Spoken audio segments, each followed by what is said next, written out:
Hello. So first things first, I'm going to apologize for the noise. The air conditioner is out in my house. So yeah, so it's Texas, it's like 108, something disgusting like that outside. But I thought I have not filmed a bookish video in a while, and I love talking about books that I love, but if there's one thing I am to my core is a hater. So I'm going to tell you some books that I think are a crime against humanity today. Really quick, if you would like to follow me on any of my other socials, they're all going to be Hannah Loves Horror. I will leave all of my information in the description if you'd like to see any other of my bookish content. So the first book I think that I'm gonna have to talk about, which is like my least favorite book ever, is November 9th by Colleen Hoover. So I, as many people, was reintroduced back into reading by Colleen Hoover. I think that November 9 came as a really unpleasant shock for me. The way that this book explored this idea, it's a wonderful concept of its own. It basically follows Fallon and Ben, and they meet on November 9th every year for 4 or 5 years, and then after that they decide whether or not they want to be together. 364 days that they're not together of every year, they are allowed to do whatever they want. They don't have their social media, any contact, anything. And it's such an interesting concept, and I really did read it fast. It's not that it wasn't an enjoyable read, it was just a damaging and maybe just a bad romanticization of male love interest. In November 9, Ben is painted as sweet and loving, and he's so accepting of Fallon, but he literally fetishizes her. He dates his dead brother's wife. He is literally, spoiler alert, by the way, for this part, he literally causes the fire that gives Fallon the scars, he's so obsessed with and he fetishizes so much. And just there's something about that that just angers me. Why are we justifying this behavior in men? When I look to romance, I know that this idea of the toxic man and the grumpy billionaire, I'm not a huge fan of grumpy sunshine or bad boy. I can be, but it draws a very fine line, because a lot of the times grumpy and bad boy and billionaire, he's just toxic, he's just mean. This whole grumpy sunshine is literally them just being assholes. Grumpy sunshine is just an excuse for authors to write an asshole character. Not every time, of course, but a lot of the time, a majority, that's what it is. So I do not recommend this book at all. I hate this book. It still riles me up to think about it. I read this almost 2 years ago, I want to say. A little over a year and a half ago I read this, and I've chosen not to read any more Colleen Hoover, and that's my personal choice. So I just would skip this one. I would skip almost every Colleen Hoover book except for It Ends With Us. That book is fantastic. I love it. I know that's an unpopular opinion nowadays, but I love that book. I think this is a 2-for-1 because they're kind of the same thing. And 1,000 Boy Kisses by Tilly Cole, and then also Under the Sycamore Tree by B. Celeste. Let's talk about 1,000 Boy Kisses first. This is a recommendation I got from Steph Boyer, I think. But I felt like this book, it was a case of telling me and not showing me. So this book, and I hate to say it because it is such an important book, I feel, and it is very sad. I could not stand their relationship.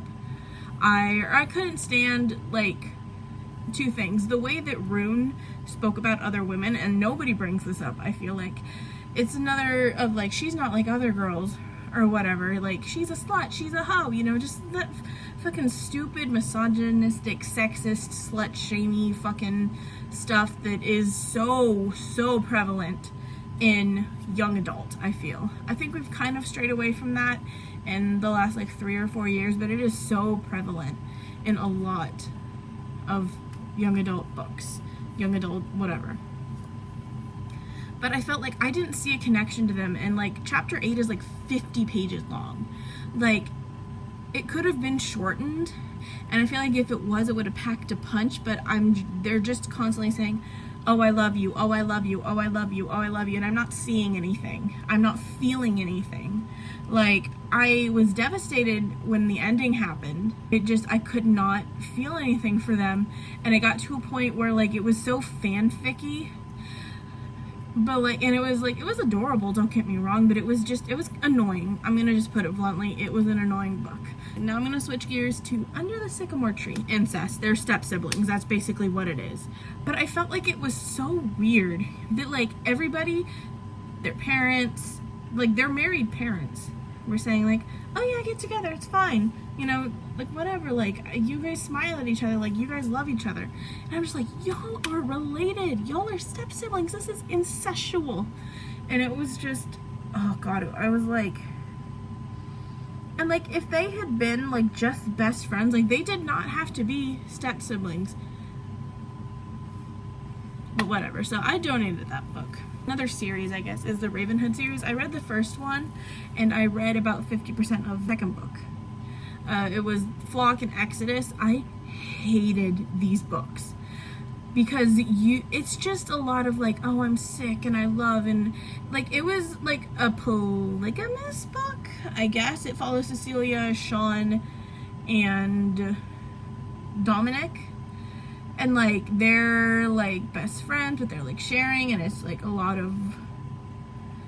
It's confusing. Like, I don't even know how to talk about it. It's, like, a romance book, and then, like, someone dies all of a sudden. It's very, like, confusing. Like, I feel like this author just threw a bunch of stuff into a book. Excuse me. I feel like this author just threw a bunch of nonsensical shit into a book and was like, okay, yeah, as long as there's sex, it's good. Just because a book has smut doesn't mean it's good. And I will die on that hill.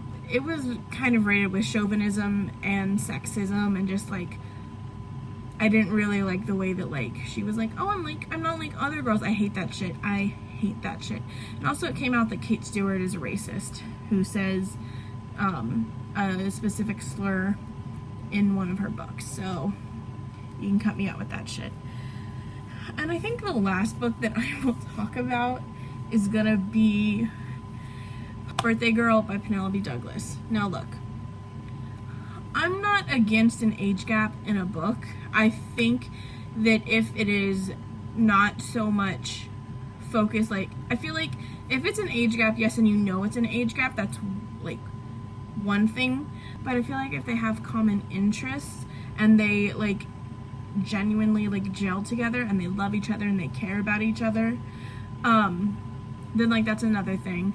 Because like a 22-year-old and like a 30-year-old could fall in love. That's, you know, if they like generally fall in love, I don't think that's creepy. But if someone who chronically dates younger people, or if it's like the reason why like the romance focuses solely on the age gap, or like makes comments of like, she's so young, she's so this, oh, she's 20 years younger than me, like constantly, or like infantilizes her, that's where I have an issue, and it's gross. Didn't like the way he spoke to her. He was possessive and just like, she's 19, she's gonna be, you know, promiscuous, she's gonna be, you know, exploring that part of herself because she's 19.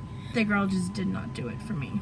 I really hope that you enjoyed listening to my annoying ass talk about books that I don't like, because I really do enjoy discussing why some books suck.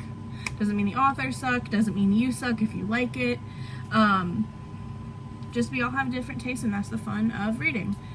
So it is time for me to go. If you have any requests on what you would like to see here or like to see me talk about, please let me know. You can also follow me on all of my social medias. Everything will be in the description, and you have a good night.